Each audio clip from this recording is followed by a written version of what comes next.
Ladies and gentlemen, boys and girls, freaks and normal people. In the last video, I do believe I mentioned we had to remove the rear tire, but I don't believe I mentioned why I had to remove said rear tire. Well, you can tell I'm pretty scatterbrained. If you haven't been able to tell, I am. The two brain cells aren't always working in unison, but I do try my best. So we had to remove said tire because it is failing to do inflation stuff. The tire has failed, in my opinion, because when we try to put air out, you just hear leaks everywhere. That said, while waiting on our other parts, we had a couple parts come in. I had to order a set of spoons because I used to have them, don't have them anymore, but they were very cheap. And I ordered this Pivotrax heavy duty inner tube. And the reason I chose this one is because, you know, it's special. Very special. Like me in so many, you know, ways. Special. It's a special motocross enduro tire tube, inner tube. So yeah, pretty standard fare. I'm gonna go ahead, fare, pretty standard fare. I gotta think about my words before I just blurt them out. You know what I mean? I get so far ahead of myself because as I'm working on this tire, I'm thinking about shock absorbers and parts coming in, and I forgot to edit this, and you know, always have a million thoughts in my brain. That's why I'm so kind of high-strung, scatterbrained. You're acting a little schizo? Because I'm always thinking 20 thoughts ahead. So just bear with me.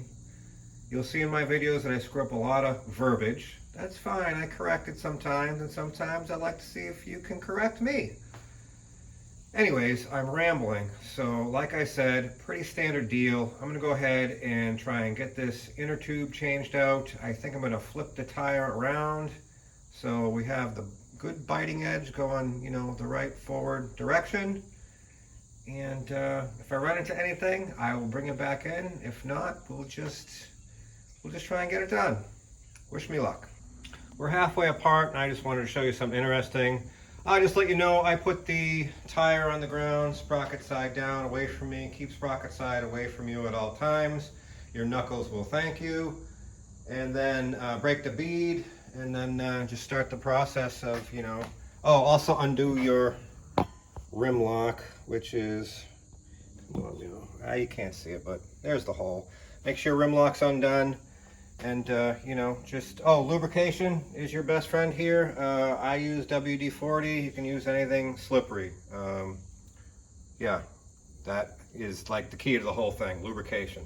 We can only buy KY jelly in the 4-ounce tube. Almost didn't mention it because, you know, me. The interesting thing is the reason, one of the reasons this thing isn't holding air is because of this. This was completely separated from the tube. The tube feels like a heavy duty. It is thick, super thick. But I'm going to try an interesting experiment. I'm going to try and reinstall said valve stem back into old tube and see if we can get it to hold air. Not going to reuse it, but just out of, you know, curiosity. Is it, I don't know how it came out of there. I don't really care, but let's see if we can put it back in and see if it holds air. Well, looky here. It does hold air. I put the valve stem in with a little rubber cement, and you can see it does want to leak a bit, but I also got it hanging by a hook. Obviously we're not going to reuse it, and obviously if you see if you can see that, and right there, there's quite a huge bulge, belly, I don't know what you call it, weak spot. Yeah, it's hard to see on camera, but it gets really big right there. But yeah, let me know if that's happened to you, where the valve stem has literally come out of the tube. Not broken, just come out. Probably common, I don't know, I just never see it. So anyways, thought that was kind of interesting. Let's finish removing the tire. I just like to stand it up and kind of bite the other side and try and muscle it off. Let me know how you like to do it. And then we'll get this thing flipped over. New tube in and reinstalled. We got our tire off and someone's got the old duct tape trick going for the spokes. I think what I'm gonna do is use a piece of that old inner tube and do it that way. I'm just not sure how to attach it. So let me work on that and we'll go from there. This is what I came up with. Like I said, I just cut a piece of the old tube out and attached it there with a zip tie and actually a piece of wire. I didn't like the way the end of the zip tie was sticking out on that side, so I just changed it to a piece of tire. A wire tire. Stay with it, Mike. Losing it. The other, anyways, I like the way that worked out. It's better than the duct tape, I think. I punched my holes for the rim lock and the valve stem. That said, let's get this tire mounted the right way. I believe it can go both ways. If you look there, it's, there's an arrow going that way, an arrow going that way, so it says hard on it. Yeah, this tire is stiff. I'm sure it's super old, but it fought me a little bit, but not too much. Like I said, lubrication is everything. WD-40 to me works, is very slippery. Kind of, double-edged sword, because as you're fighting with the tire irons, these said tire irons become very slippery as well. But wasn't that awful. Let's get this tire installed and go from there. So unfortunately, after fighting with this old super stiff tire, we have to chalk this up as a fail. I did have it all back together, but unfortunately right there we either pinched it or the rim lock got it. I'm not sure which. This was quite a workout. This tire is extremely stiff, and as we talked about before, the tire size is 118. I did look those numbers up. I guess the 100 is aspect ratio, basically the width here and the width here. So like we talked about, the tire that's supposed to be on this bike is supposed to be 110, 118. I don't know if that makes all the difference in the world, but to say this was a battle is an understatement. I could barely get the tube in here. It is just incredibly stiff. And I don't know if that's the nature of the tire or if it's just age. I'm assuming it's age. But when you lift up here, it lifts the other bead up, and I could barely get my hands in there. I had to wedge hammer handles in there just to fight the tube in there. And I lubed the shit out of the tube with WD-40. I lubed everything, and still at the end of the day, once I got it in, we had pinched it or something got it because it leaks. Super disappointed, super exhausted after that. One blew my shoulder out. I dislocated my shoulder one time, and I can just do whatever I want to now. So that's fun. I think at this point, let me know, is the CR125 rim a bit smaller in the rear? And that's why it takes a different tire size? Does the 110 make any sort of difference as far as fitment on this rim? Are the rims both the same on the 125 and the 250, and you can fit either tire? I am far from an expert. That's why I'm begging you, the audience, to give me some help. I think we're going to start researching the 110, 118 tire price range and see if we can find one in our budget. Like I said, this tire is fairly worn. I really hate to throw more money at this, but I also, it's kind of a, double-edged sword. We either buy another tube, I think this one was 25 bucks, and take our chances of trying to wrestle it back in this old half-worn tire that's not the right size for the bike, or we gotta buy the tube either way, right? So, or do we buy the right tire and just go new and just do the right thing here? Does it make a difference? Is this really the 110 over the 100? Is it minimal difference? I don't know. I guess I'll do some research and make a decision. That said, I feel defeated. The tire definitely won, so I'm gonna put my tail between my legs, head back in the house, call it a day, and I'll let you know what the next plan of attack is. Good Sunday morning, everyone. I'm easy like Sunday morning.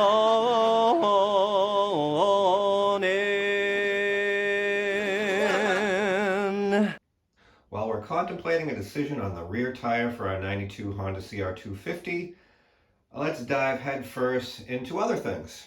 So I was awake at 3 a.m. this morning, because this is the way my brain works. I'm going over every process of this bike. Again, it's my first build. I know I've said that a million times, but it just puts it into perspective. I'm an anxious guy. I'm constantly thinking 20 steps ahead, 20 steps, from yesterday. And point of this is I'm thinking, listen, you never even checked to see if you had all 5 gears. So now I'm kind of in a panic that we're at this stage and I don't even know if the transmission works. I can't remember if I checked it. I'm pretty sure I didn't.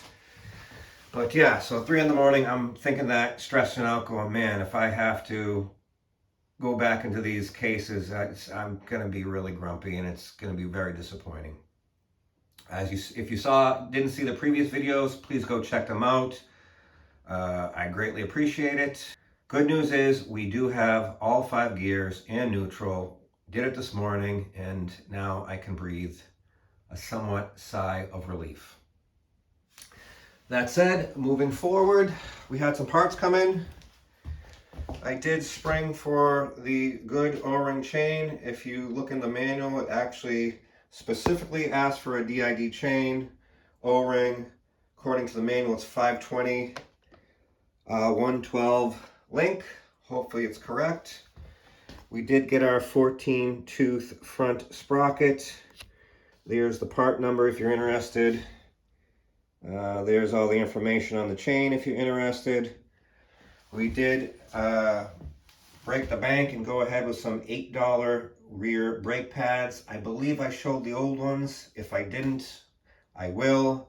One of the pads, piston side, brake, caliper piston side that is, was worn to almost nothing. Those were like $8, so that was great. And they're, organic. So that's great. We did go ahead and get our front sprocket bolt and washer. Interested to see if that works out. We did spring for a front, I think they call it an upper chain roller. It's kind of upper lower, sits underneath. Came with a bolt and 2 washers. The nut was missing. This was super cheap, and you can see why. It's pretty rough. That's the way it came out of the package. So, but again, it was super cheap. So the bolt doesn't work. It's not long enough. So I'm sure it's some universal POS. But there's the old one. You can see the bearing is completely gone, missing. So for a couple bucks, worth replacing. The most important part here is that part number there. And I'm sure you guys know, if you've been paying attention, I'm sure you know what it is. These are our dust seals. And what's interesting about these, if you compare it to the old ones, that one has that spring. These ones do not. It's a bit of a different design. But when I looked up, got these on Amazon, hard to get just the dust seals. Most companies, including this All Balls, want to sell you the dust seals and oil seals. Probably why I bought the K&S version to begin with. But when you look at Amazon and see what these seals fit, it says for the Honda, and it gives you the part number for the Honda original part number, that is. And when you look that up for this Honda CR250, that part number for this bike, for the original Honda part, I know I'm confusing not only you, but myself. I'm really getting confused. What I'm saying is that number crosses to the original Honda part number for this specific dust seal. So very interesting that this has, I don't know what you call that, retaining spring. Let me know what that's called. Does it just hold the shape? Does it help the seal? This one does not have it, but it does cross over to the original Honda part number, is what I'm trying to tell you. So now that I'm rambling, Yeah, let's dive headfirst right back into our front shock. I tried to already fit said dust seal without anything in, and it does seem to want to press in there. Not very easy, but I think it's going to go and not pop back out like the K&S version. And one interesting side note, remember we had an issue with our, here I'm going to forget the name again, stop ring. Where's our manual? Is backup ring. For the life of me, someone come hit me upside the head. I cannot remember that stupid GD backup ring. So what's super interesting is we decided we were just going to install the aluminum backup ring because there was two in there. There's only one in the picture in the manual. But just from installing it and removing it, if you can't see it already, we put it on top of the old steel ring, you can see what happened. It's no longer flat. So just by installing it and removing it, that happened. I know for a fact this was perfectly flat before. Now this is super lightweight. I'm assuming it's aluminum.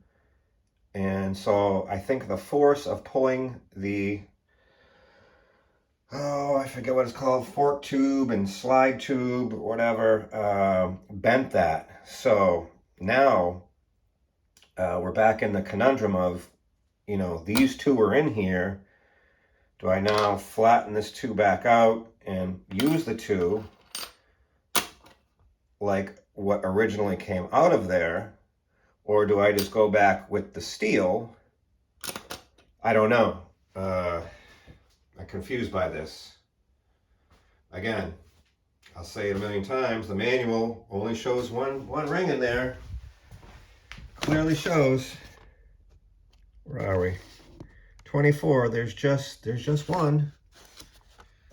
So I don't know if that's some sort of upgrade that I don't know about.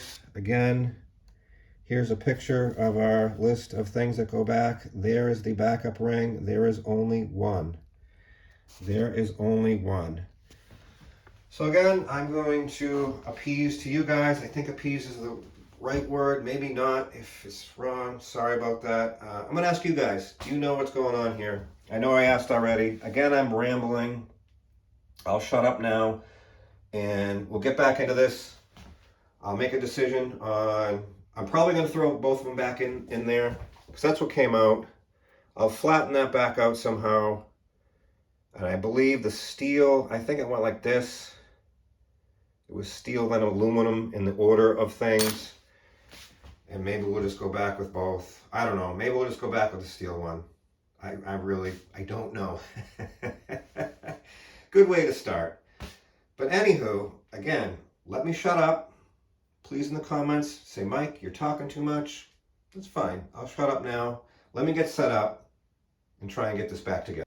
Alrighty, I thought I'd show this part again. If you didn't watch the last video, the dust seal was super tight. We're using the bag method because we don't have the bullet adapter fancy tool.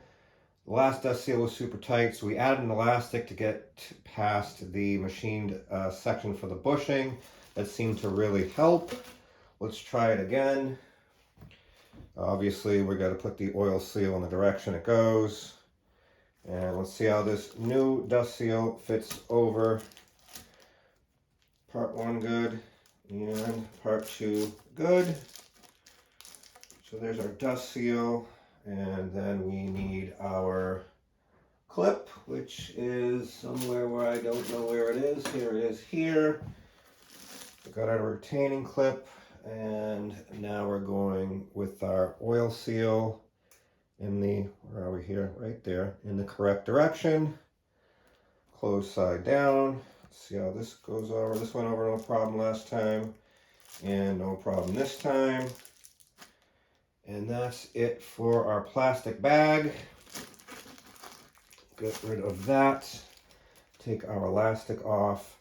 I am going back with the steel stop ring. Again, I've already forgot what it is. I give up. I'm not going to do both. We're just going to do the one steel. And then it's our Let me look it up here. Bear with me because I can never remember the name. We're going back with the bushings. We got a guide bushing, which is this one. And we got the slider bushing. So here's your guide bushing. We're going to go back with that. So there's our guide bushing. Here is our slider bushing.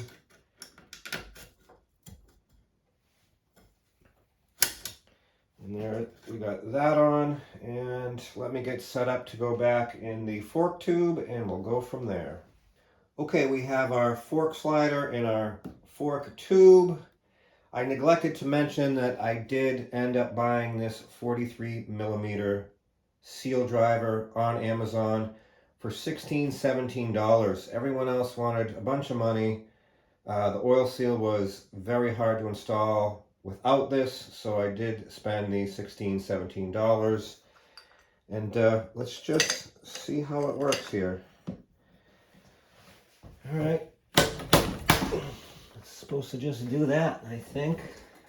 I think we're in.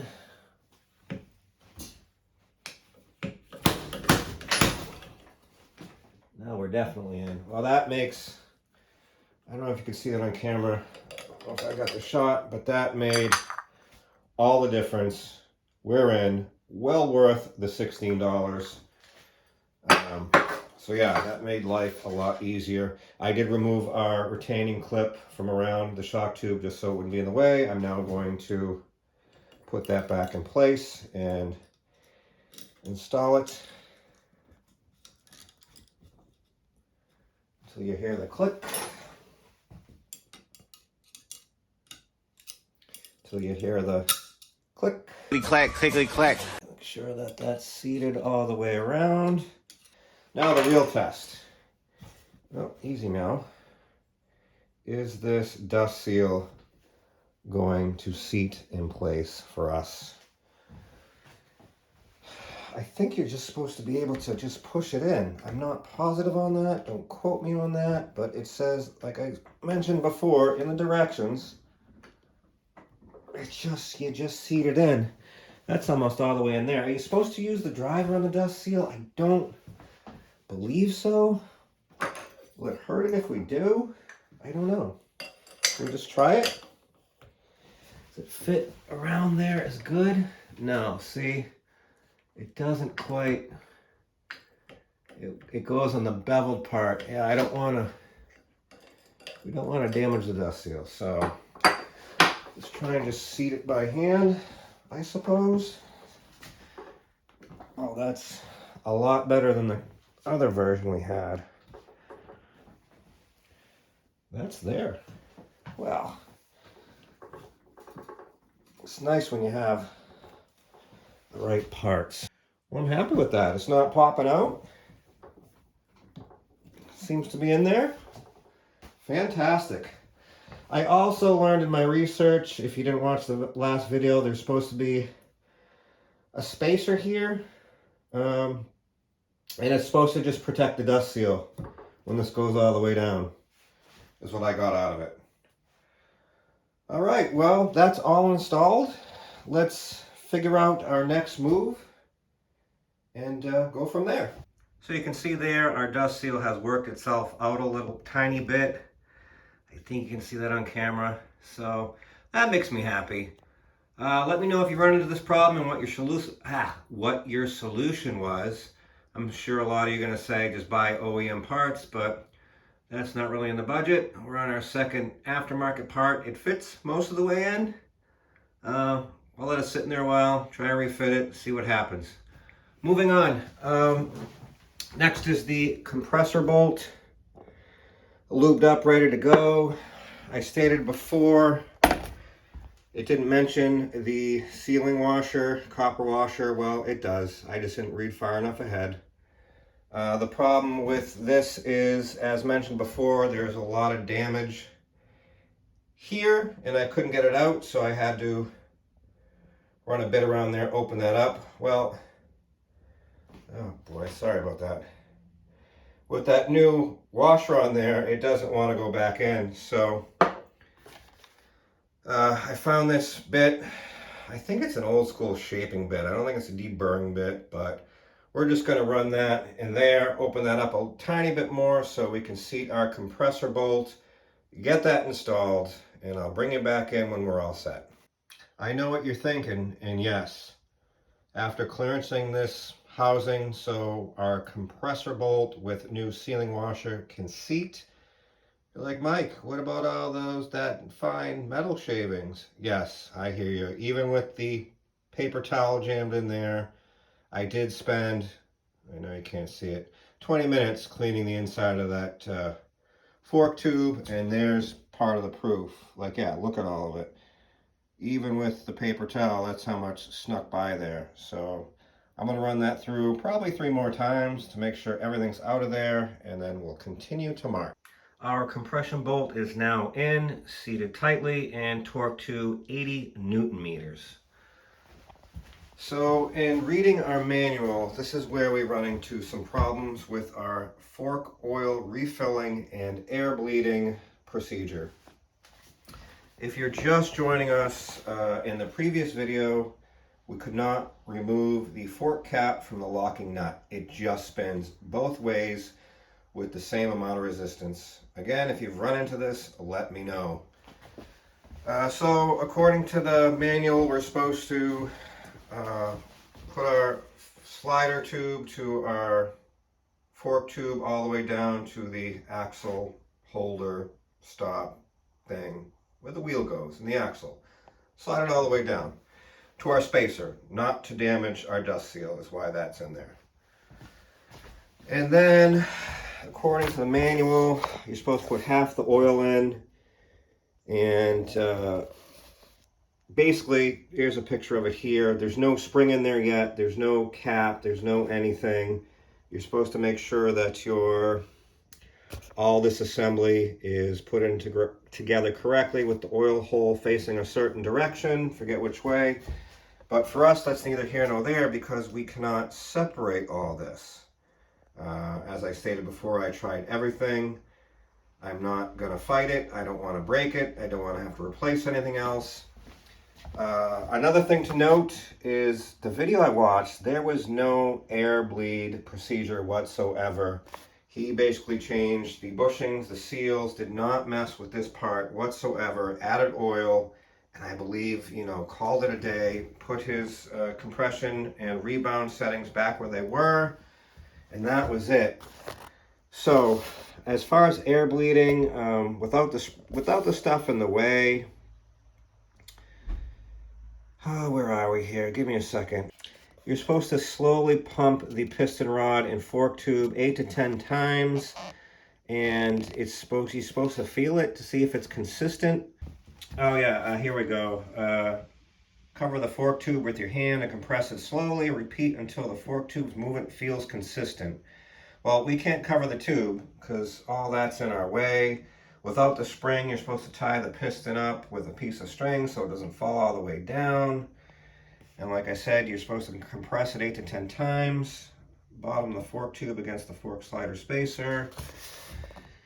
Slowly add more fork oil until it starts to flow out the end of the piston rod. So, I don't know, we're not even going to be able to do that or see that, I don't think. I don't even know where it comes out on here.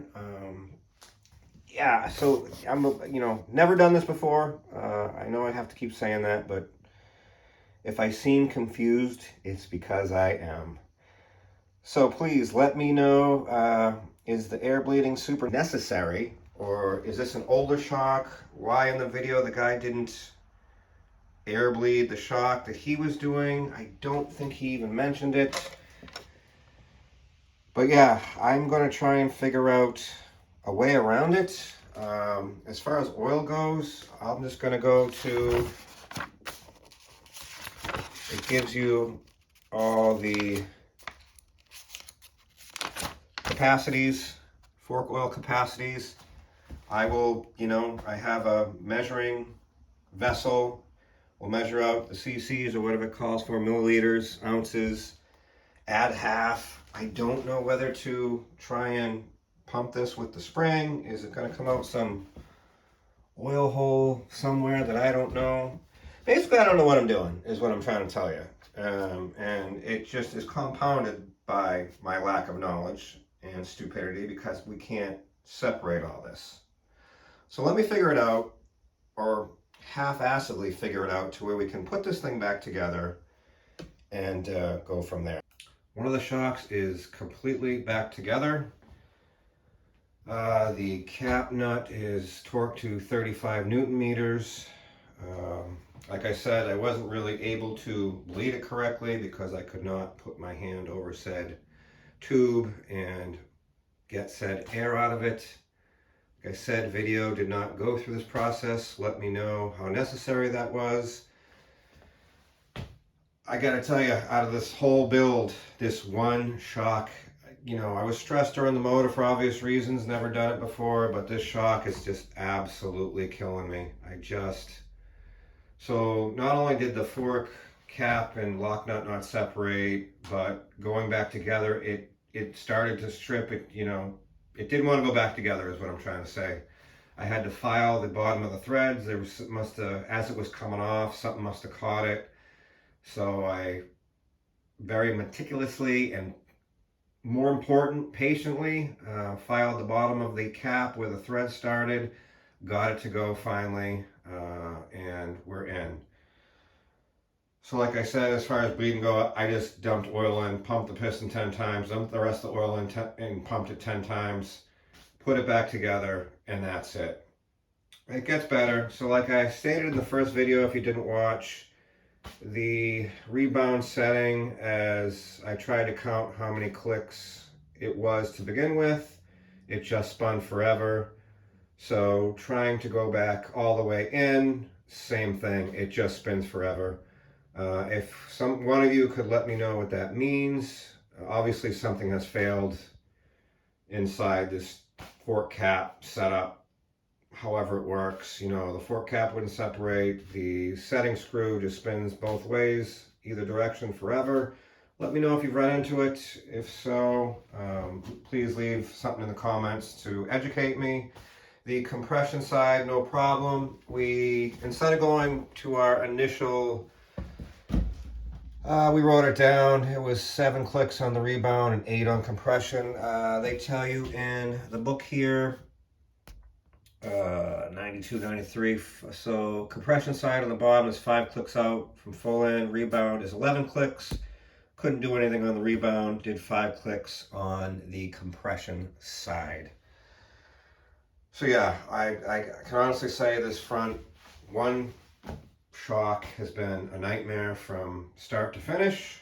Was not fun at all.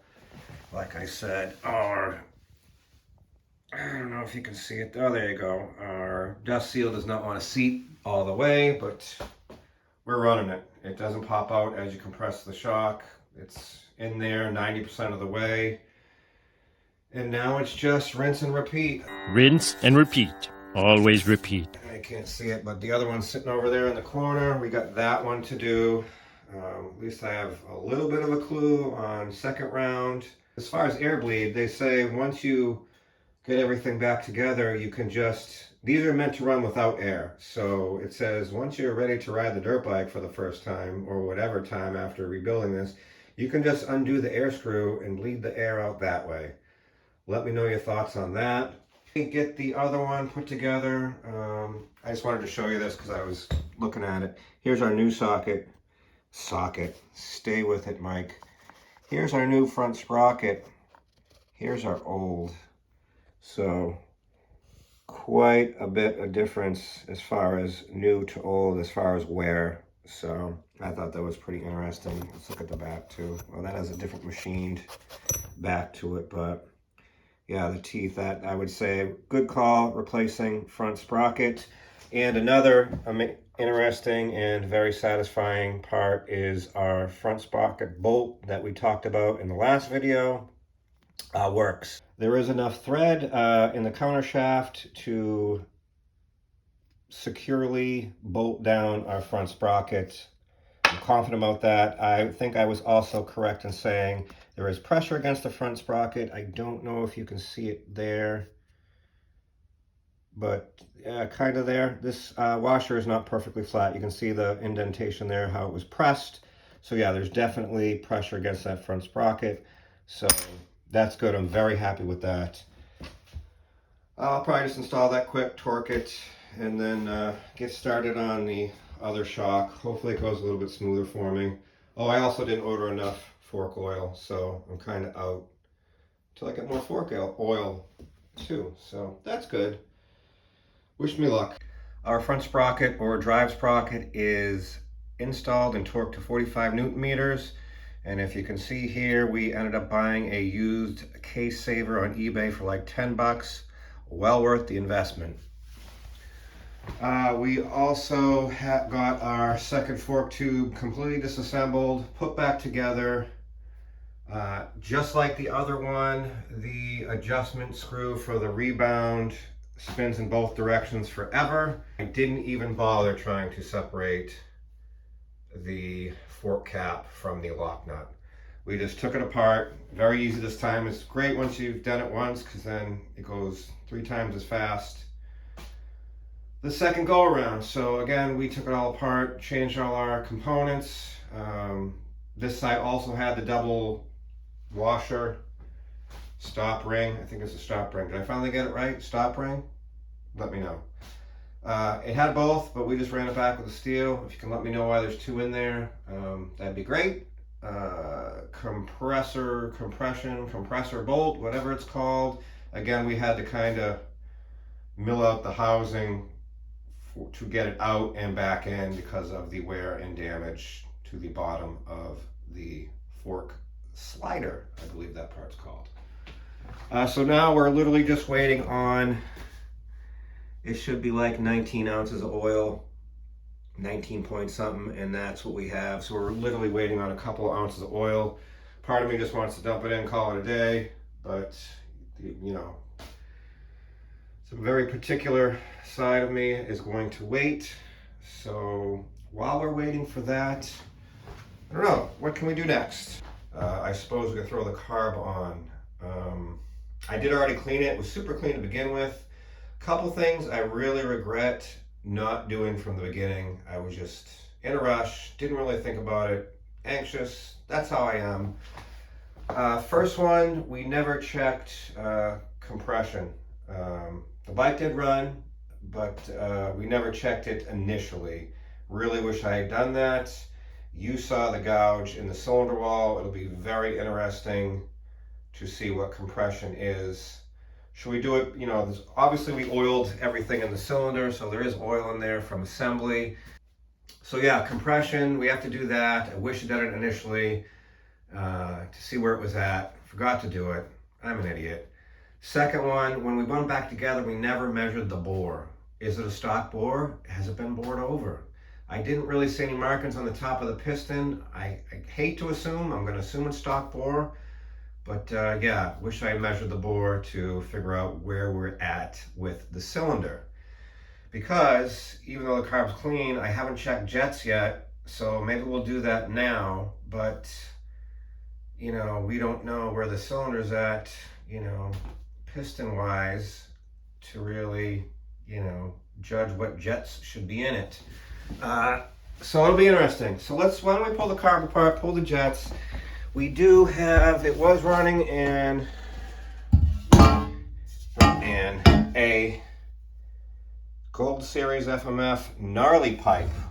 So we'll probably have to see what's in the carb, go to the FMF website and see what they recommend for jetting off their site is probably what we're going to end up doing. All right, let's dive head first and see what kind of trouble we can get into. We have our carburetor apart, and as you can see, it's very clean. It was pretty much that way when I opened it initially. As far as jets go, what we have in the carb now is a 55 Pilot and 180 main. According to our book, stock should be a 55 Pilot and a 175 main, and jet needle clip on the 3rd groove. Well, when I go to FMF, their website, and you try to look up jetting, it just says page not found. but there are other people and sites posting it. So what I found was FMF calls for a 170 main, a 55 jet, second needle position, and the needle's supposed to be a 1369N, and the needle on the stock is a 1370 NS. I don't know what those numbers mean. I've never changed a needle out that I can remember. So yeah, I thought that was interesting. So yeah, I think, let me know what you think. Not a big, huge carburetor guy. I think both are 1.5 turns out in the air screw. I'll probably grab a 170 main just to have it. Like I said, there's a 180 in it, so it seems like someone went above stock. And it didn't, I don't know why they went so rich on the main when the FMF information I found that seemed real. It was a PDF, called for 170. Again, let me know your thoughts on that, and let's continue to march. Good morning. Guten Tag, das YouTube. Our fork oil that was supposed to arrive yesterday has now just been updated to potentially being 2 more days away. So that's great. That's Amazon, by the way. They like to do that once in a while. Supposed to come yesterday. Nope, you're out.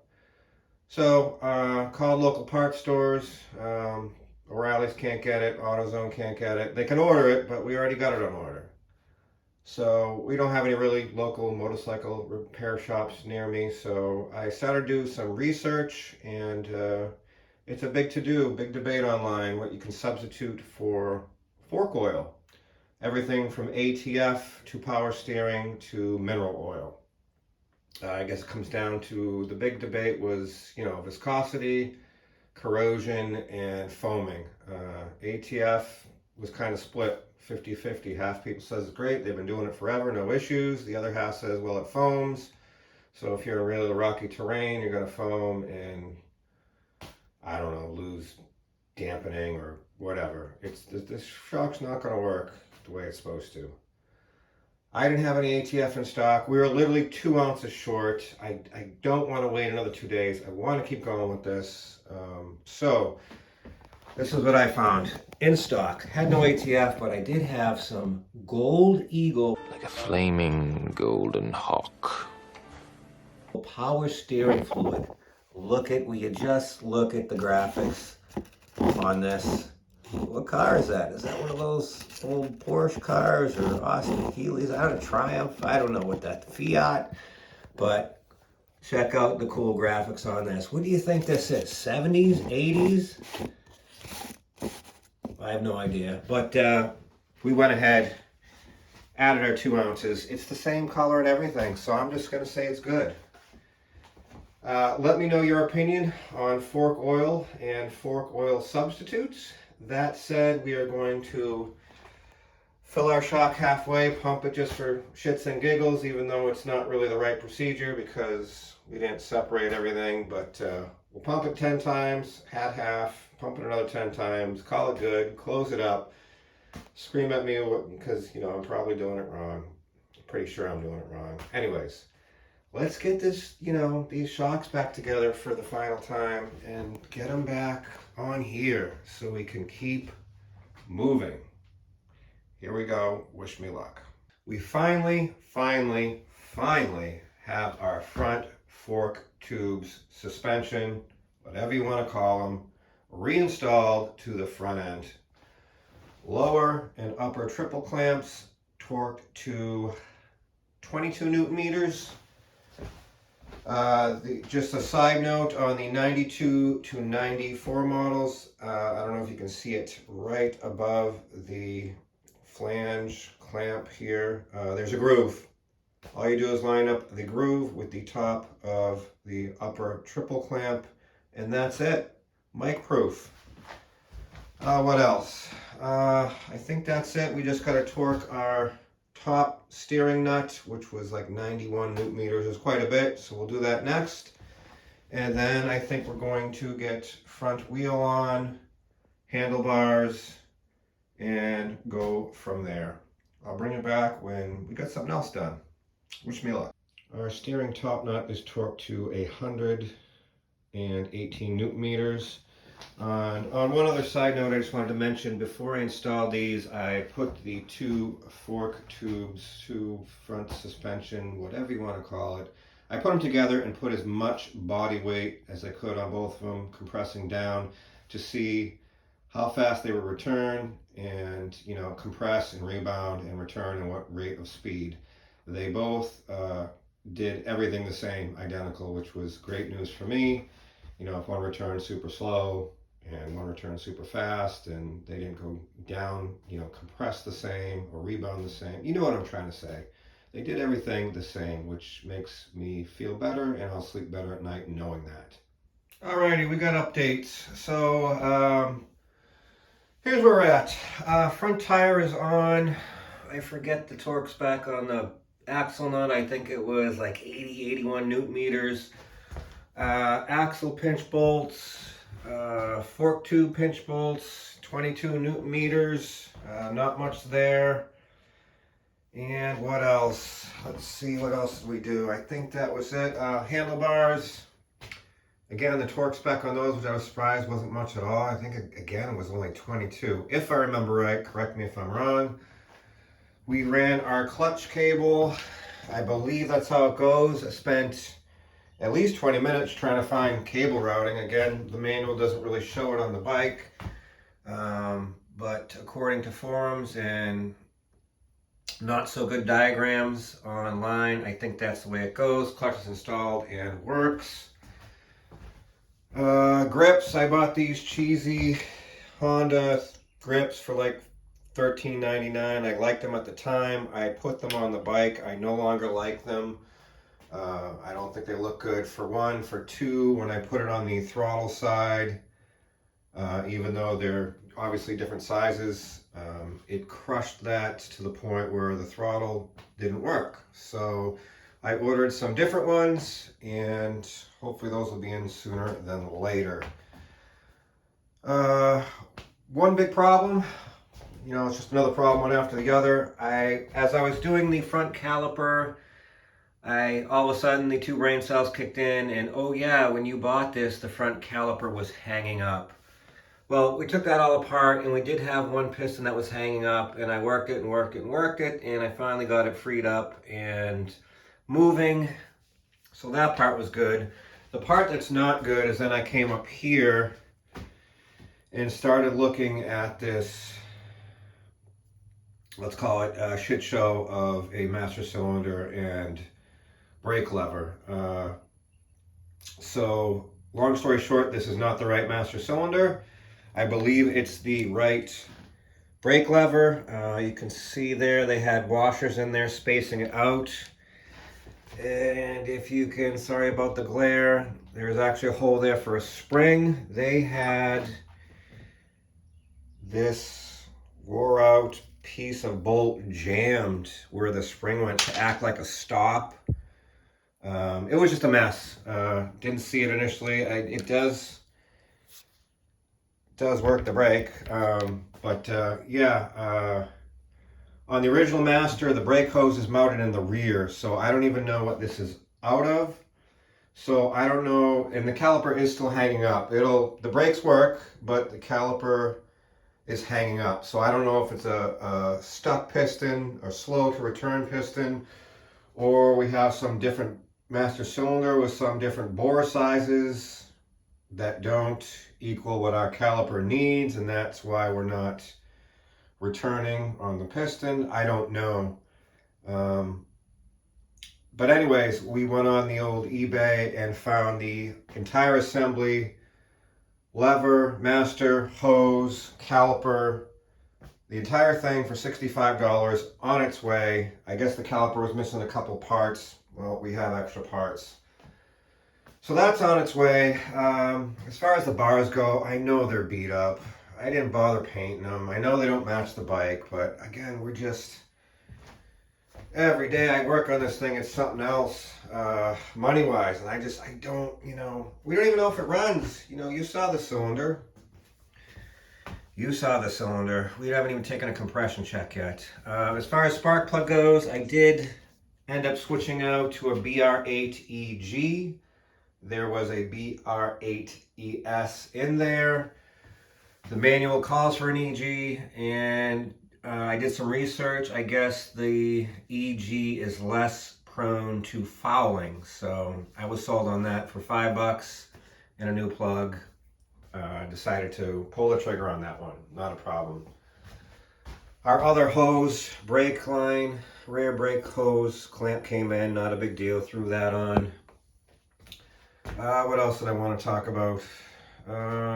Just you end up with all these parts, and yeah, we're using a lot of new bolts, but I couldn't remember where a lot of this stuff went, so I went on like an OEM parts, I think it was Partzilla, and just started looking at diagrams.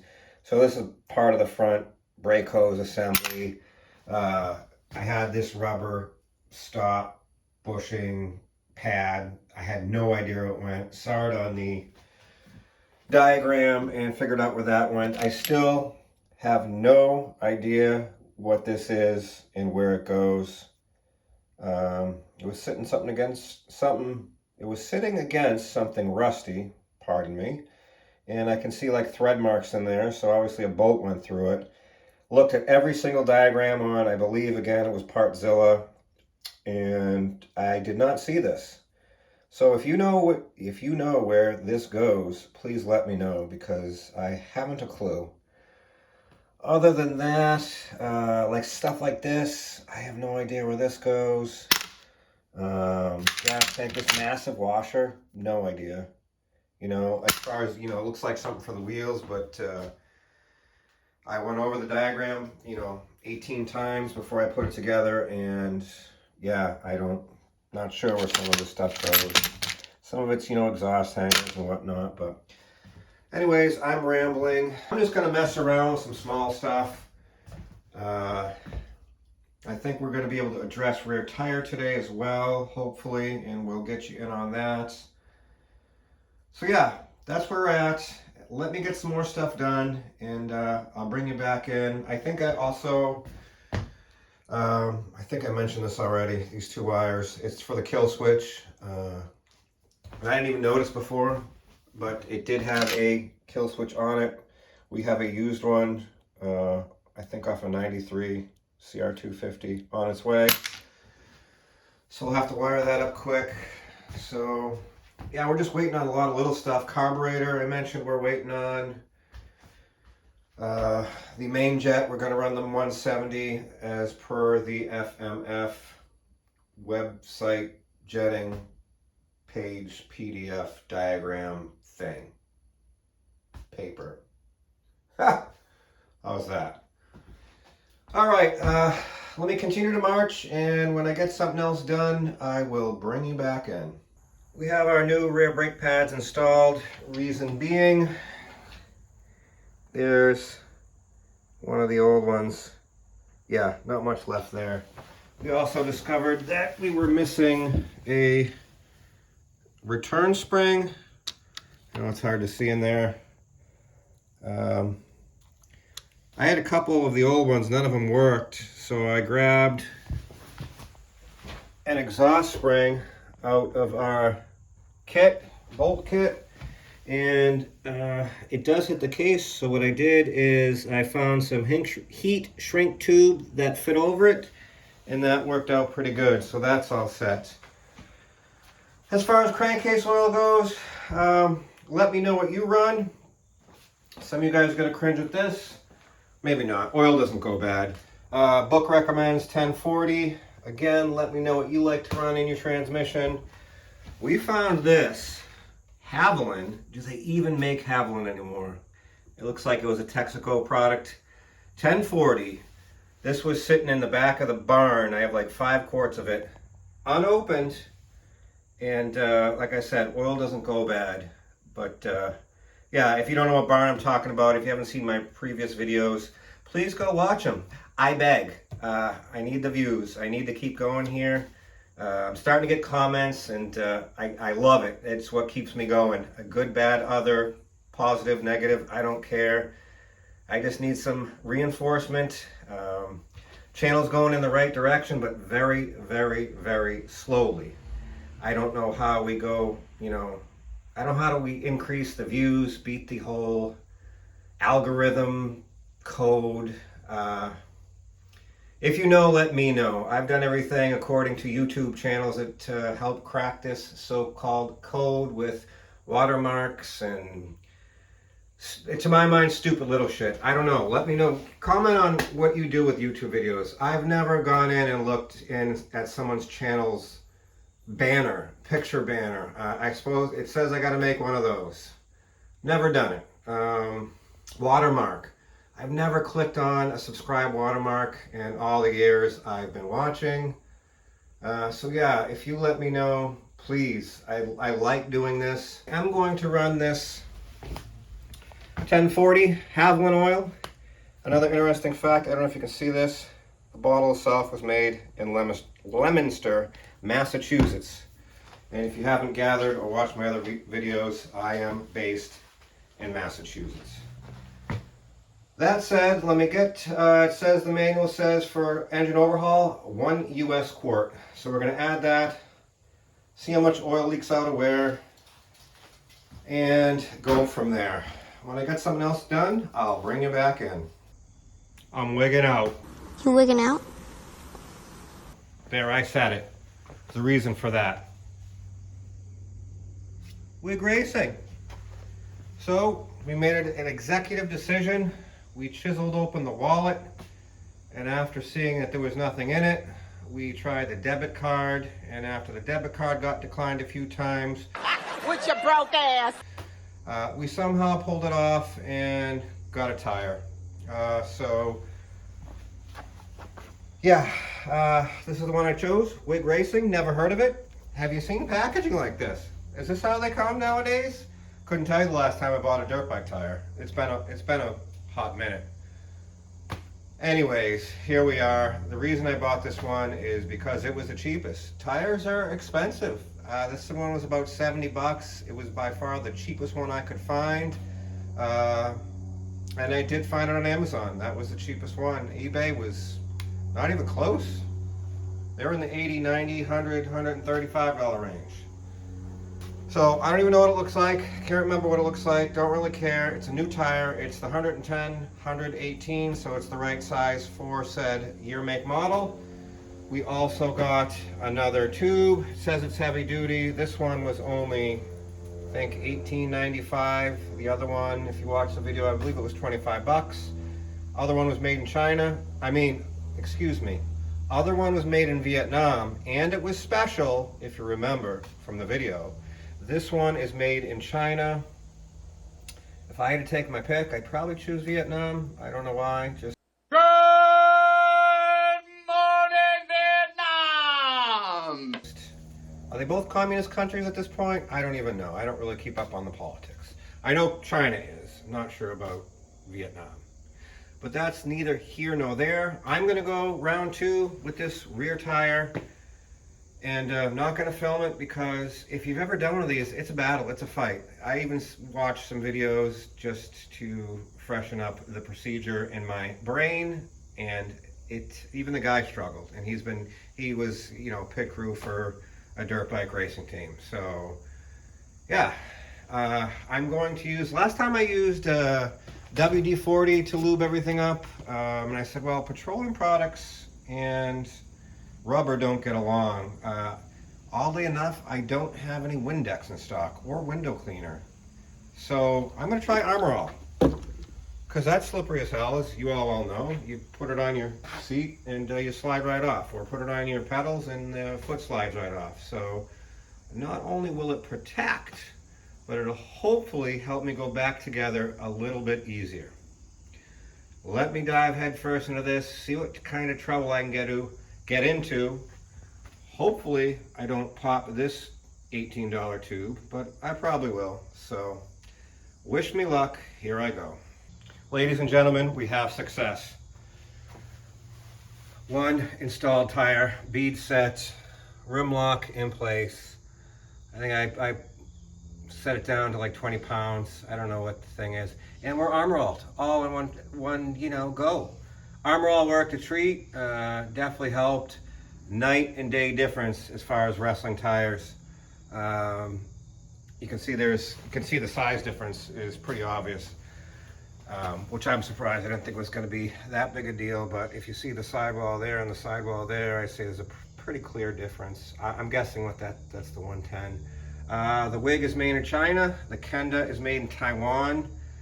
The wig is a 3-ply. The Kenda does not specify any sort of plies. I don't know what the norm is, but I'm going to chalk up that tire to being old and hard, where this one was much more pliable. And yeah, it went. I mean, listen, if you've ever done these tires, they're not fun. They're a bit of a workout, but night and day difference compared to the old tire. So I'm very happy with that. I was very nervous about not popping the tube, but we succeeded. It is not popped. It is installed. I don't do these every day. I know some of you probably laughing. You know, you probably do it all the time. Like, yeah, no big deal. But for me, everything's a big deal. So that said, let's get this thing back on the bike and continue to march. Progress report. Progress report, sir. We got updates. As you can clearly see, and it's quite obvious to even most casual observer, our rear tire is reinstalled. Our chain is installed. Didn't have to, the 520/112 link worked out a treat. I did not have to remove any links. It fit perfectly. And so yeah, our chain sliders, one was rounded out, so the kit came with new ones. We got those installed. I have not done chain tension yet because we are still waiting on the lower chain roller. So once we get that installed, we will go to the book, figure out what the chain tension is supposed to be, and set that. Moving forward, kill switch came in. Tried to look up routing, almost impossible. All I can see is one little tiny picture on the manual where it was zip tied there.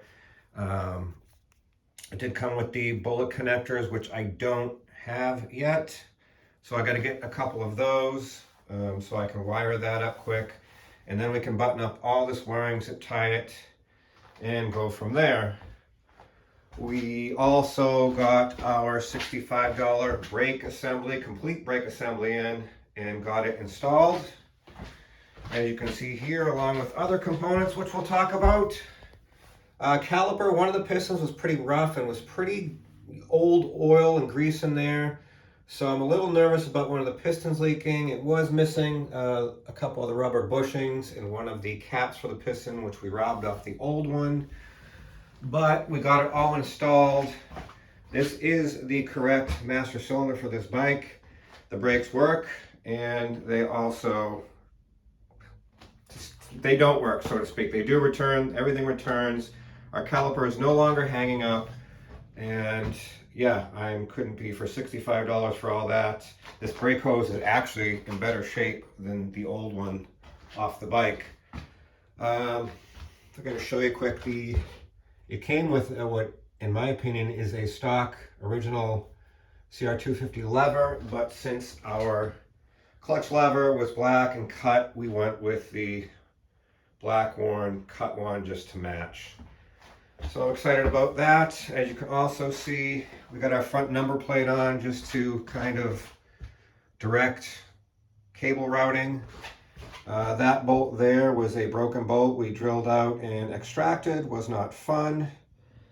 Kind of figured out this thing here. I don't know if that's correct. I couldn't find any pictures of it.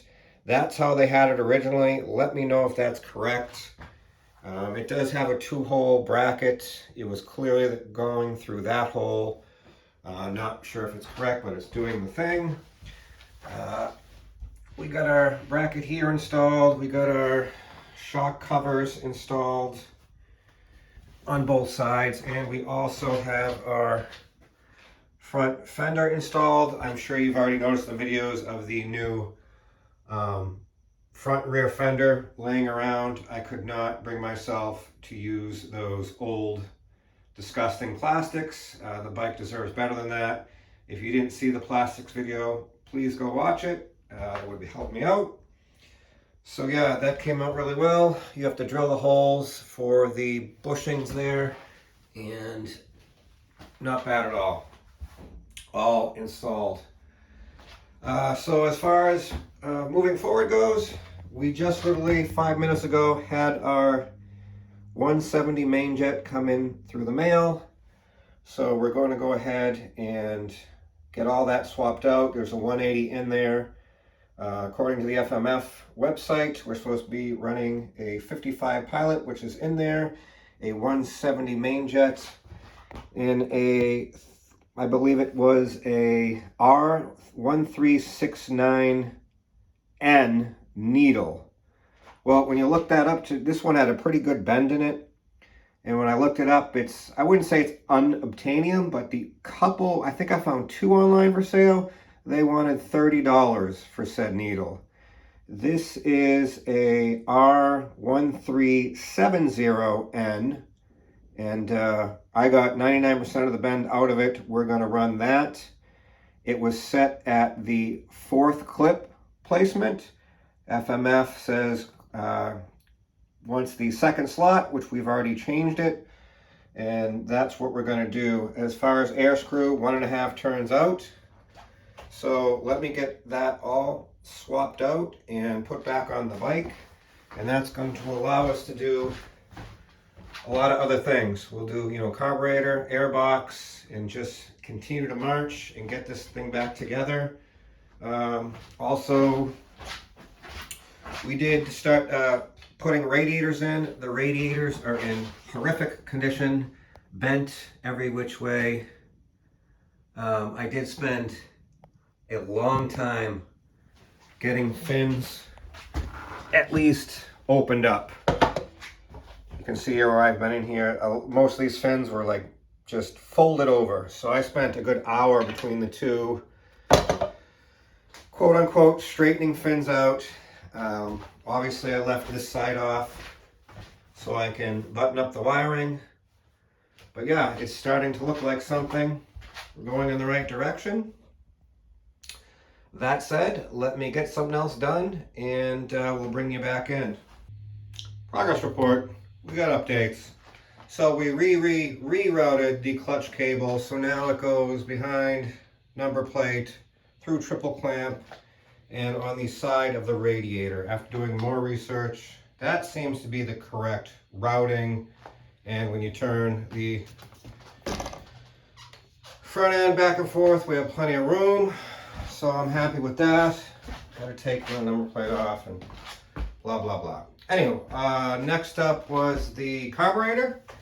We got that put back together and reinstalled after 1.5 years. I believe this is the correct routing for said throttle cable, kind of opposite the clutch cable. We got airbox in, which I, after 1.5 years didn't remember. It goes in before you mount said subframe. It's kind of a pain, little bit of a pain, but it is installed, and yeah, it's really coming together. No, not really, but sort of. We did not replace the tank or the airbox for obvious reasons. They're pretty much unobtainium, and if they are, I think I already talked about how much the gas tank was. It was just for a used one that was even more yellow than mine. It was like $300 delivered. So we're going to reuse the airbox, which we tried everything on the plastic, every sort of cleaner, bleach and what am I trying to say? Baking soda and degreaser and acetone, and it's a lot better than what it was. Oh, we also got a new shock mudguard. I think I mentioned that before. But yeah, they are night and day difference, but there is still, paint here and there. I already spent hours and hours. There is still some overspray, and they're far from perfect, but they're functional. Do I wish every nut bolt clamp could be like it came out of the factory? Of course. Do we have time and budget for that? Absolutely not. Airbox clamp is original, and I cleaned it up, and that's exciting to me. So yeah, we're making progress, but as with everything, it's kind of one step forward, two steps back, which leads me to the rear fender. When I ordered these two, I believe I ordered as a kit. I don't know if I ordered separate front fender. They're both, all the plastics I ordered, the radiator shrouds, it's all UFO. You know, original is unobtainium, and if you find one, it's either beat up or $1 million. But unfortunately, rear fender on the new one does not fit. If I compare the two, I'm gonna get my hand out of the way. You can see the width there, and you can clearly see that is much wider. Someone, I don't know what they did on there. I don't know what that is. Cut it and then added that piece of rubber. That has 2 holes. And I did order it for $92. What's interesting, if you look at the package, I'm not a historian. I don't know when they changed, you know, aspects of the bike, but let me bring it in here. I don't know if you can see that. Let me just read it to you. So this fits a Honda CR125, 91 to 92. It also fits a Honda CR500, 91 to 2001. CR250, 90 to 91. So you tell me, did they change the subframe configuration for a 1992 CR250? It seems like this fits every single one except this year. Very, very odd to me that they would change it for the 1 year, but you let me know. Yeah, strange this only fits a 90-91. Let me know what happened in 92. I'm going to try and return this, which, you know, it's been a few days. Hopefully I can still do such a thing, and then try to order the correct rear fender, and we'll continue to march. Alrighty, here we go. Updates. We have our kill switch wired in. I know you can't really see it, but it's in there. We got our cheap Chinese bullet connectors for very cheap money. We use those and got everything. Again, I know you can't see it, but it's all nice and neat, zip tied in there. We have our other radiator in place, and we have our, I guess, cooling fins. I'm not sure what they're called, and then our radiator shrouds. These were a nightmare because of how bent and tweaked these radiators were. I know I discussed it before. One of the weak links in this bike was the radiators. They were just beat to hell. But after much tweaking, fiddling around with bushings, actually bringing that one out, we got it real close. And they're pretty much equal on both sides. This side wasn't bad at all, actually the other side. We have our radiator topped up with our G40 that we talked about. Let me know how you feel about that. What else? Some parts came in. Our sprocket cover came in. Pretty happy with that. Blue is my least favorite color, but you know, we have a version of red, a couple versions of white.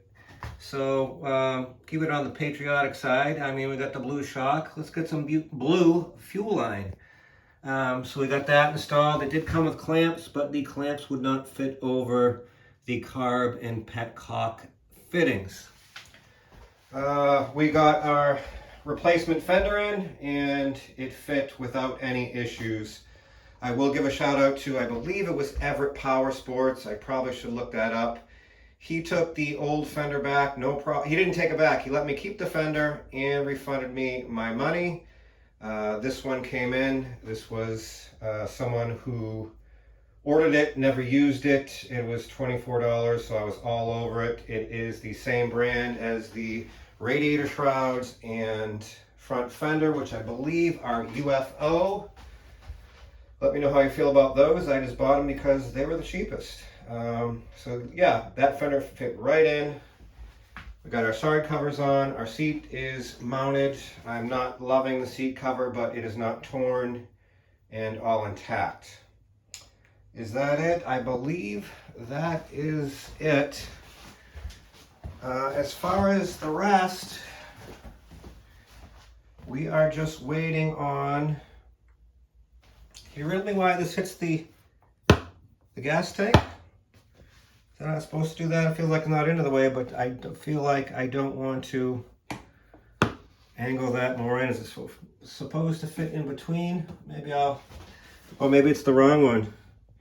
Oh, maybe that might be a 125 though too. That kickstart looks very different. Look how much lower it is than the fuel tank. Oh, it is a 125, so different. Anyways, I don't know if I'm supposed to rotate that further, but I feel like it's a good starting point to kick at. So I'll research on that, but if you know, let me know. Maybe I'm supposed to go in between the exhaust and the fuel tank. It actually looks like it used to hit over there, so that's good. Anything else? I think we're so close, and I couldn't be more nervous. So that's just me. Oh, we're waiting for the fuel vent line kit to show up. The rear, I did sit on the bike. The rear shock is, you know, well, I'll try to put an analogy. Is that the word? I'll put a little clip into what the rear shock is like. Oh boy, those kids. I haven't seen those kids in a while. But it is what it is. Maybe we'll get it rebuilt. I don't know if you can DIY it yourself. I'm pretty sure those are nitrogen filled. But yeah, we are there, and I'm nervous. There's no oil leaking out of it. There's no coolant leaking out of it yet, but we have yet to fire this thing up. So like I said, vent line, and we're waiting on a couple other parts, which I will reveal when we go to try and fire this thing. So yeah, I'll bring it back in when we're ready to start this pig.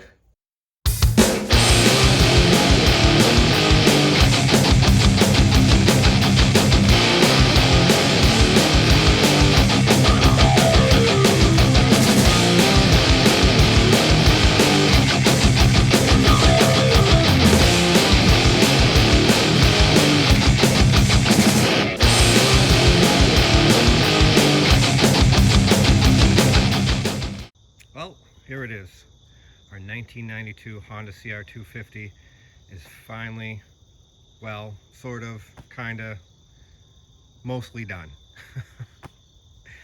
Yeah, it's been over a year in the making. I couldn't be happier to get to this point, finally. I will tell you, I am extremely nervous. I have not even kicked this over yet. I've sat on it. That's how I found out the rear shock is absolutely... It's just a spring. So that needs rebuilt. And if you know where to get a rebuild kit for it, or you know that one, if you know one that's compatible, please let me know in the comments. I cannot find a rebuild kit for a 92 CR250. So I definitely want to address it, but I can't even locate the parts. So if you know of one or know something that's compatible with this stock shock, please let me know in the comments. That said, there's really nothing left to do except to try and start this. Again, I have not even kicked this thing over, and you can hear that there is zero fuel in this thing. Oh shit. I forgot to discuss fuel and oil and such. And I haven't even mixed up a batch yet. So before we can even start it, we've got to mix up some fuel. But before we do, I want to discuss these extra parts, which I've mentioned in the past, that I didn't know where they went. My memory, if memory serves me right, which it probably doesn't, I think this rubber, whatever it is, and this bolt was serving as a half-ass chain roller. So I think mystery solved on that one. So yeah, those are our extra bolts. Of course, we didn't use a lot of them. We went with our, you know, bolt kit hiding back there. These other parts are the only ones that concern me, but that looks like a wheel spacer. Have no idea what it is or where it went. I have quadruple, checked wheel spacers. They are all in place, front and rear. This massive, very thick washer, Again, no idea where it went or where it came from. I've double checked. Again, it looks like an axle washer. It does not belong anywhere on the bike that I can find. I've checked original OEM diagrams and my manual diagrams. And this other washer, again, not sure where that goes. Hopefully nothing, none of this stuff is internal. It probably is. So that said, yeah. If you know what this stuff is, let me know. Again, I hope it's not internal because it is not inside the bike at this point. It doesn't appear so. There's a lot of corrosion, rust. It looks all outside of the motor to me. But yeah, that's it. So as far as fuel goes, in my 30 seconds of research, Two Strokes love octane, and you know, ethanol isn't a great thing. So this is 94 VP ethanol-free fuel. We're going to be mixing it with the 2-cycle Caster 927. The reason I'm using this is because I have it in stock. We already got our ratio in there, 32 to 1 gallon. Obviously, it's a little more because we're not going to get all of the oil out of said container. And I found this, as I said, the Two-Stroke seem to love the octane, so I found this octane boost, probably from the late 90s, excuse me, probably from the late 80s, early 90s. Don't know if it goes bad, but we're just going to sprinkle a dash of pepper in there just for good measure. That's a spicy meatball. And then I found this duo oil, whatever you want to call it, non-petroleum based chain oil, so it won't deteriorate our O-rings, and that's all set. So that said, there's nothing left to do except let's mix up a batch of fuel and we'll go get it in the bike and let's see if this thing runs.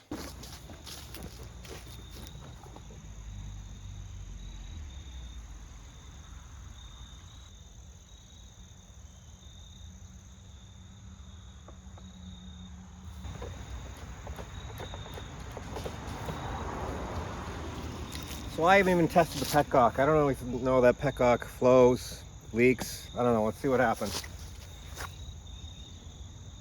Oh, she has flow. All right, guys. There's nothing left to do except try and kick this thing over. I am so nervous right now. If you've been following along, I greatly appreciate it. That said, you know how many hours I have into this thing. This is generally my first build ever. A very mild restoration, very amateur. You saw the videos. Cylinder, you saw the gouge in the cylinder. We have mismatched cases, which I guess isn't a good thing. We don't have everything going for us. Radiators that are you've seen much better days. But we made an honest effort, and I guess there's nothing left to do except to see if this thing's going to run. Predictions, how many of you guys think this is going to run? I do. How many think that this is going to run and then grenade? I want to put my hand halfway up because I'm not a confident guy. So yeah, I'm procrastinating, but let's do the choke thing and let's see what happens. First time in a year and a half.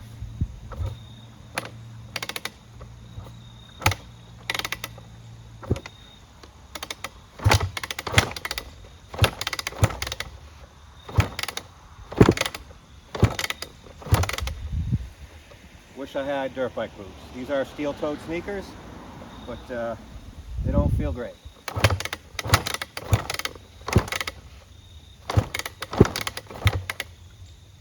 I might have to change shoes. There's definitely compression, and it's breaking my foot. I'll be back. Okay, we traded the steel-toed sneakers in for some work boots. See if these feel any better. All right, come on, girl.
Well, it lives. She runs. It doesn't sound bad either. It's pretty snappy. The throttle is right there. Again, we're an inch and a half out on inch and a half. Carpenter and me, sorry about that. 1.5 turns out an air screw per FMF's recommendations. Let me see if I can get it to idle. I did notice over here, and this is what my biggest fear is it was running. You can see this washer's loose, meaning I never tightened that bolt. And that's my biggest fear on a lot of these things. I mean, there's a lot of nuts and bolts here that we messed with. So let me tighten on that exhaust hanger bolt and adjust the idle and bring it back in. Okay, I adjusted my idle, I tightened my bolt. Let's try again.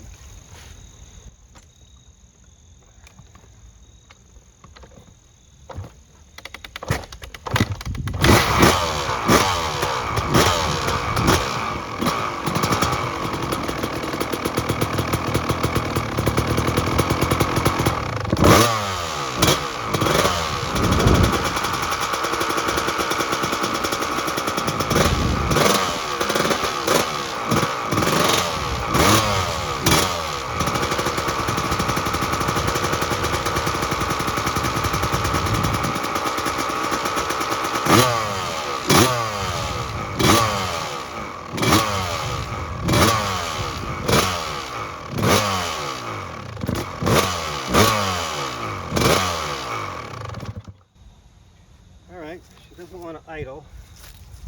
Not sure why. But it's running, which is fantastic.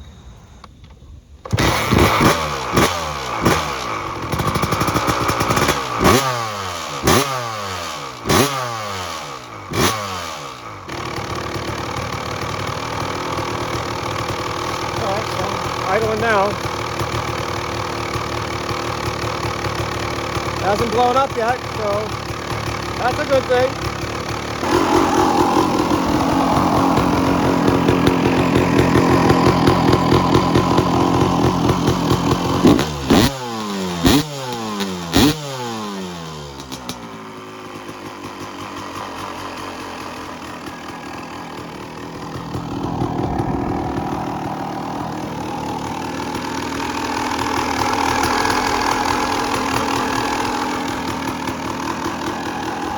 Well, so far, this is a success.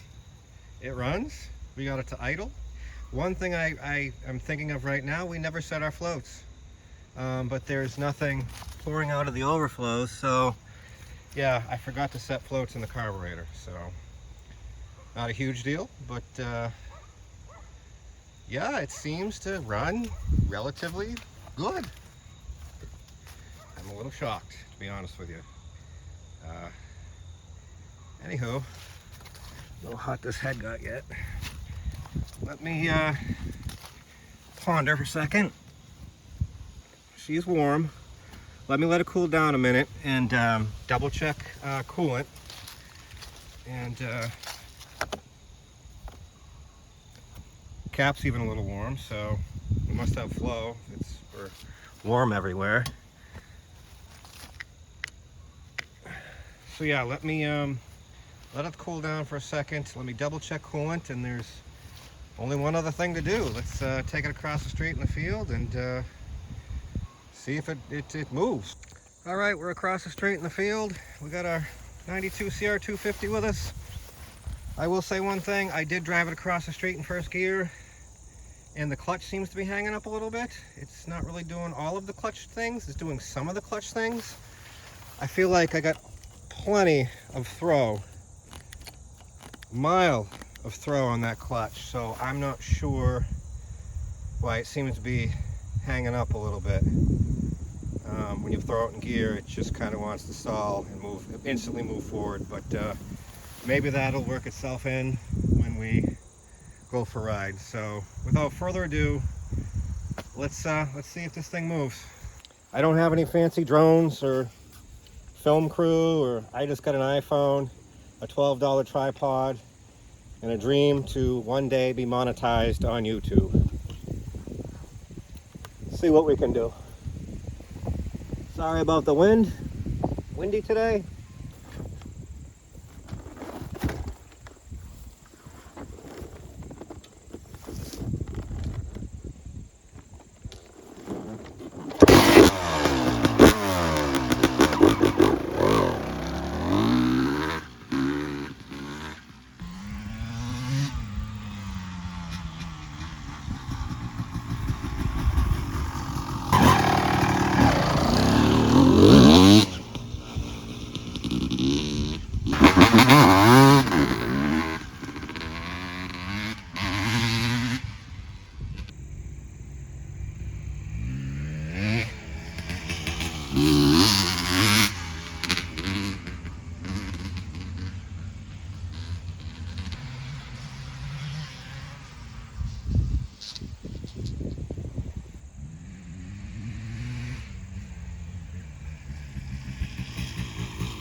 Wow, I forgot how quick these were.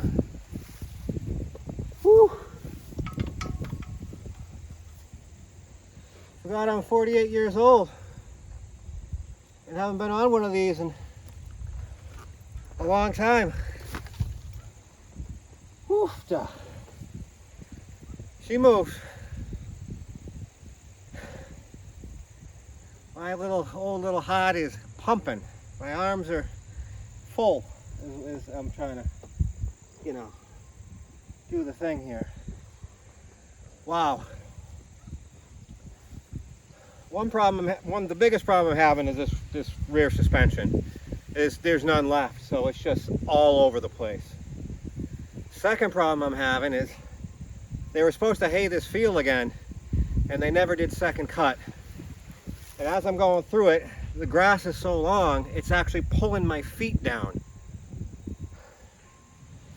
But yeah, she moves. It's just amazing that you guys saw that gouge in the cylinder. We're gonna do a compression check, that's next. Clutch is still hanging up a bit. It doesn't want to run in gear with clutch engaged. I'm not sure what that's all about. I don't know if it just needs some ride time. I think we got it all the way into third at one point. You shift into second and it just wants to come off the ground. We do have a new rear tire. And yeah, but she definitely can get out of her own way. Wow.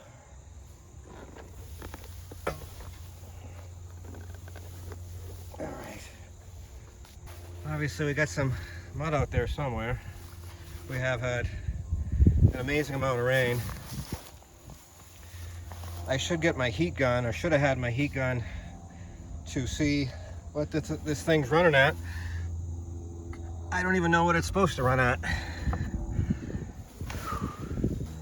Anywho's hows and ways, I'm gonna call that a successful first run. Let's get this thing back inside now that she's completely warmed up, and let's do a compression check, because we never did that, and we had, you know, a pretty lousy cylinder. So I'm just excited this thing runs. A year and a half, my first ever build of any kind, from the ground up. We stripped this thing down to nothing, built it back up. Is it perfect? Not even a little bit. Not even a little bit. It still needs many more things. Priority rear shock.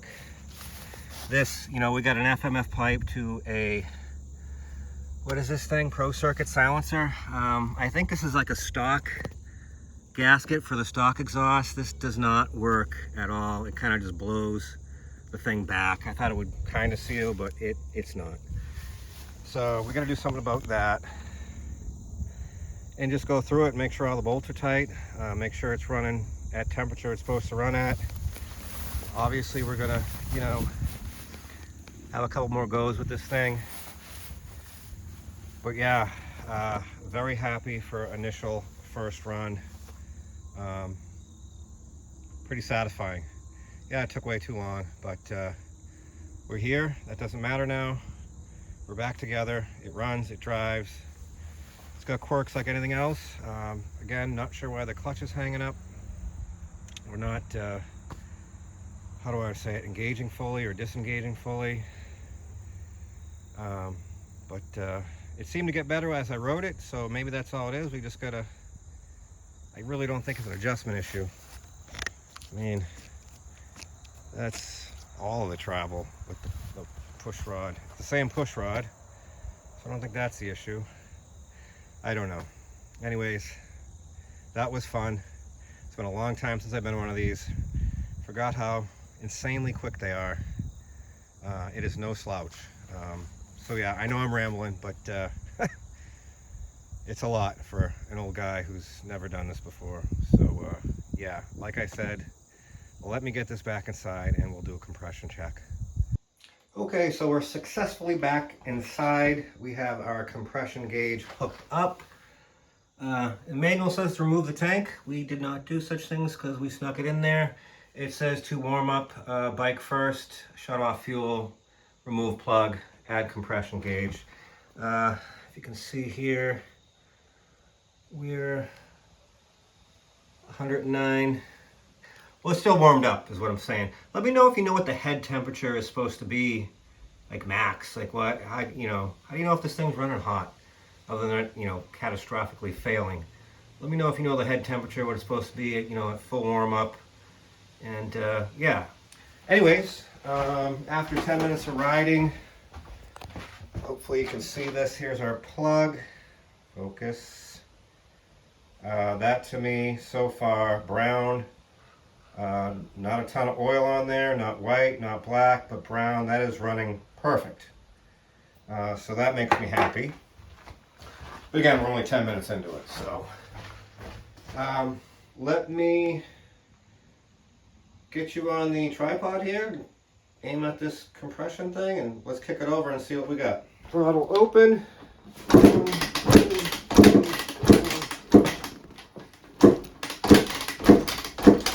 Really hurts my foot.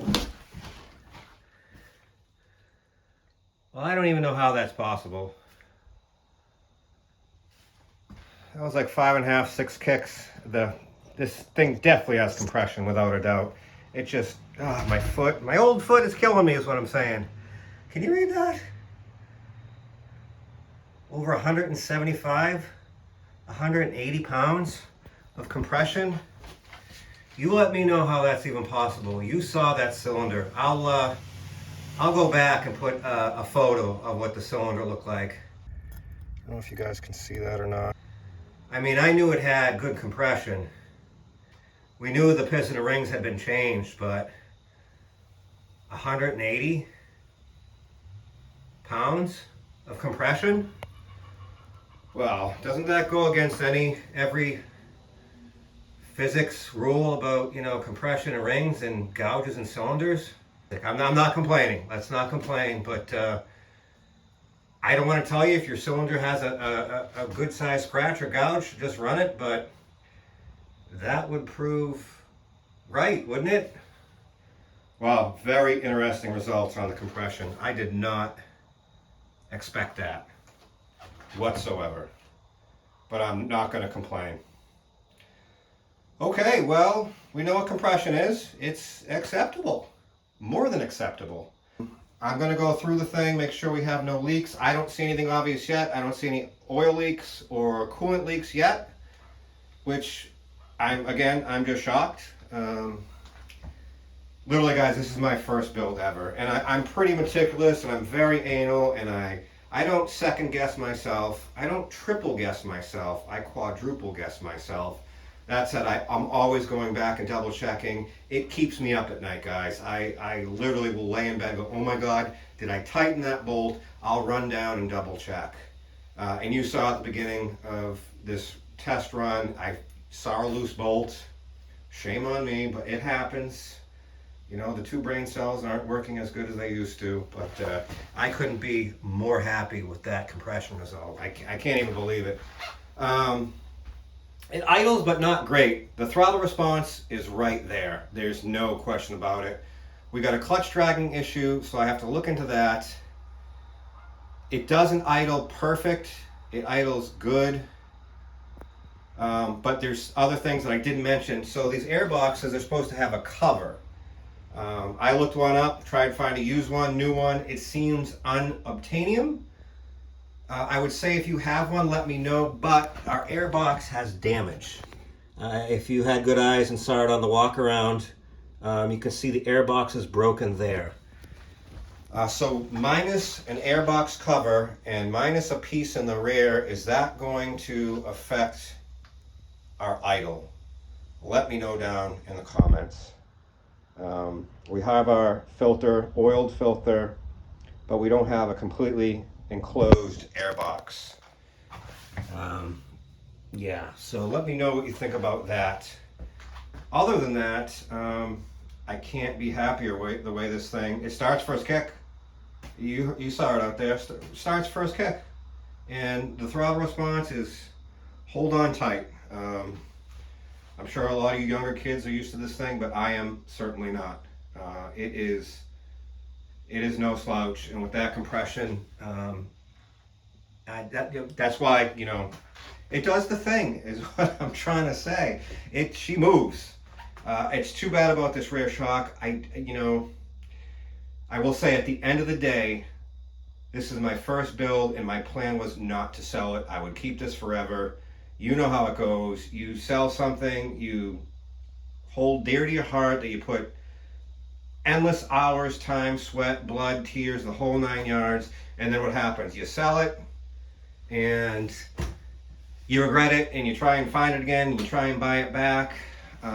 So the initial plan was not to sell this bike ever. I love the way it turned out. Even though it's been only 10 minutes, it's performed almost like perfect, other than the clutch.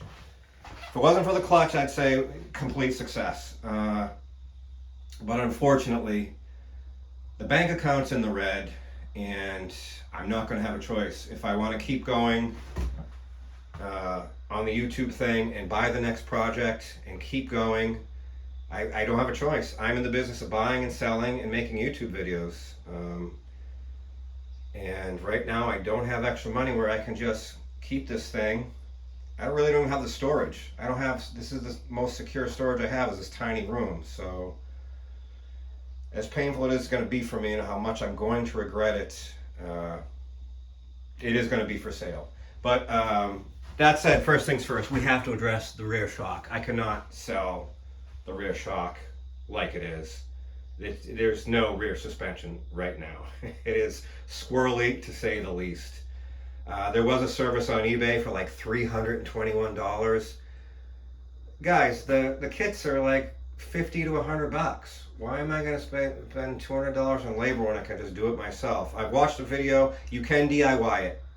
Other than the nitrogen refill, which I'm assuming any local dirt bike shop, motorcycle shop can do for you, and I don't know what that costs. Let me know in the comments.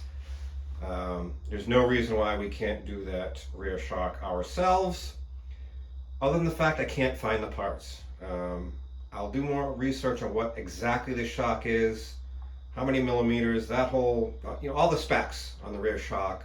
Rambling, if you guys hate the rambling, let me know. I know my mind starts to wander, and I'm just diarrhea of the mouth, and just my thoughts, coming out. But I'm gonna get some more footage. I'm gonna have someone video me. Like I said, I don't have a fancy drone. I just have an iPhone and that $12 tripod. So we'll get some more footage. We'll do some more test runs on this. Go through it.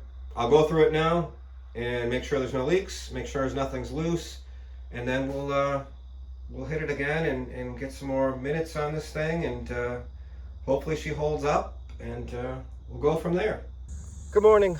Alrighty folks, we're back in the field. I just wanted to go over a few things. I did have a chance to quickly go through the bike. Amazingly, we have no leaks, no coolant leaks, no oil leaks. I tried to check the oil to see if there was coolant in it. If you know, this year, I don't know how many years are the same, but when you open the oil cap, engine oil cap, whatever you want to call it, the clutch basket is right there. So I tried to jam a zip tie down around it, and I did get some oil. I don't see any milky white substance, so I think we're good on the oil. I did warm it up already. It took a few kicks to start, but it eventually started. Still doesn't want to idle the best. I'll have to look into that. Clutch seems to be working a little bit better, so we rode it about 10 minutes before the first round. So let's get on it and go round 2 and see if it breaks.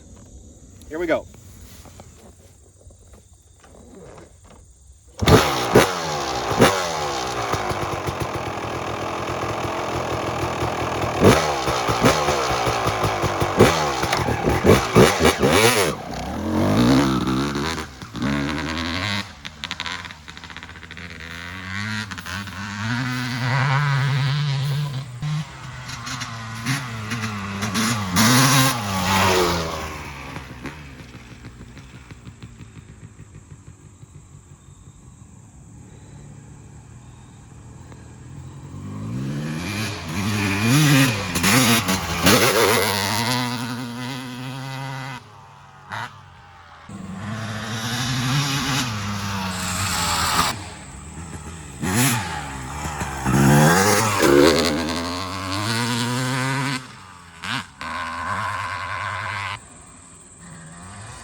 Ladies and gentlemen, you get the idea. This went on for about 15 to 20 minutes. You heard it. It's crisp, clean, throttle response is right there. Doesn't idle, perfect. The idle is pretty far up on the choke lever there. Let me know your thoughts and feelings on that. And other than that, the clutch is working better. I think what happened with the clutch is we didn't soak the discs in oil because they weren't brand new. However, I don't know how long they had been sitting for. Obviously, I can't remember if I used the original ones that came with the bike or the ones the gentleman sent me as part of the clutch rod assembly. Either way, I think I probably should have soaked them in oil before installing them. I think that's why it was dragging. It's barely dragging at all now. It'll stay running in gear. So I feel confident that is fairly much, pretty much solved. Anything else you can see? I looked over the bike quickly. No leaks, no oil leaks, no coolant leaks. The thing ran great. The grass is very long and very wet, so it got a little squirrely out there. You can't see the woodchuck holes, and with no rear suspension, when you hit them, the spine feels it, is what I'm saying. So other than that, I think I'm going to look at the idle a little bit, and we definitely have the rear shock to address. We're going to end the video here. If you want to see a rear shock rebuild, please let me know. As always, if you've been following this series, I should probably create a playlist so you can start from the beginning and go to the end. But if you've followed it along, I thank each and every one of you. The channel's going in the right direction. I'm just a teeny tiny channel with only a handful of subscribers and, a few views.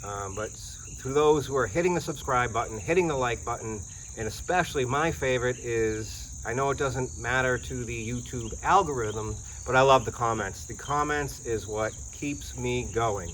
The scary part now is I am out of projects and out of money. So until I can't sell this bike with the shock the way it is, I have to rebuild it. So we'll probably get a video out of that. I wanted to be done with it, but I cannot sell the bike, 99% complete with a bad rear shock. And I'm not going to pay someone else to do it when we can easily do it ourselves, other than the nitrogen refill.